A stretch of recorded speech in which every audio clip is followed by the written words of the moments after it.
আপনারা দাফনে আসবেন না, হ্যাঁ দাফনে আমি চাই না ওর ছবি দেখান, কবর দেখান, এগুলো আমাদের ধর্মের পরিপন্থী, এগুলো করা উচিত হবে না। আপনারা শহীদ মিনার পর্যন্ত আসেন।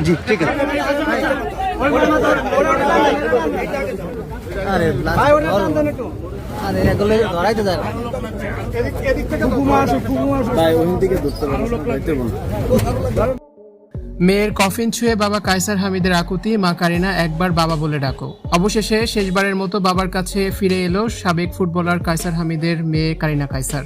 তবে এবার আর কোনো হাসি কিংবা চিরচেনা কণ্ঠ নিয়ে নয়, একটি কাঠের কফিনে বন্দী হয়ে নিথর দেহে ফিরেছে সে। আজ হজরত শাহজালাল আন্তর্জাতিক বিমানবন্দরে যখন কারিনার মরদেহ বহনকারী কফিনটি এসে পৌঁছায়, তখন সেখানে এক হৃদয় বিদারক দৃশ্যের অবতারণা হয়। মেয়ের কফিনে স্পর্শ করতে কান্নায় ভেঙে পড়েন জাতীয় ফুটবল দলের সাবেক এই তারকা খেলোয়াড়।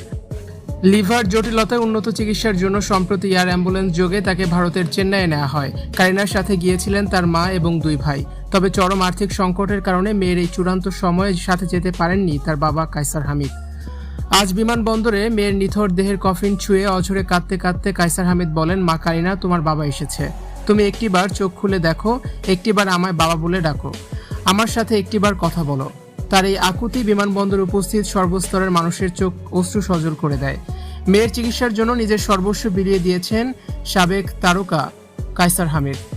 তিনি অত্যন্ত আবেগের সাথে জানান, মেয়ের চিকিৎসার জন্য কোটি টাকা খরচ করে আমি আজ পুরোপুরি নিঃস্ব, কিন্তু এই সম্পদ বা টাকা হারানোর জন্য আমার বুকে বিন্দু মাত্র কষ্ট নেই। আমার সব থেকে বড় কষ্ট আমার কলিজার টুকরা মেয়েটা আর কোনোদিন আমায় জড়িয়ে ধরে বাবা বলে ডাকবে না।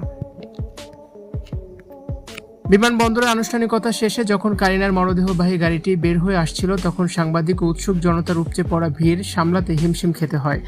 গাড়ির ভেতর থেকে কারিনার মা এবং স্বজনেরা সংবাদ মাধ্যমকে যে কোনো ধরনের অপ্রীতিকর পরিস্থিতি এড়াতে এবং সামাজিক যোগাযোগ মাধ্যমে কারিনার মরদেহের ছবি বা ভিডিও ছাড়তে নিষেধ করেন।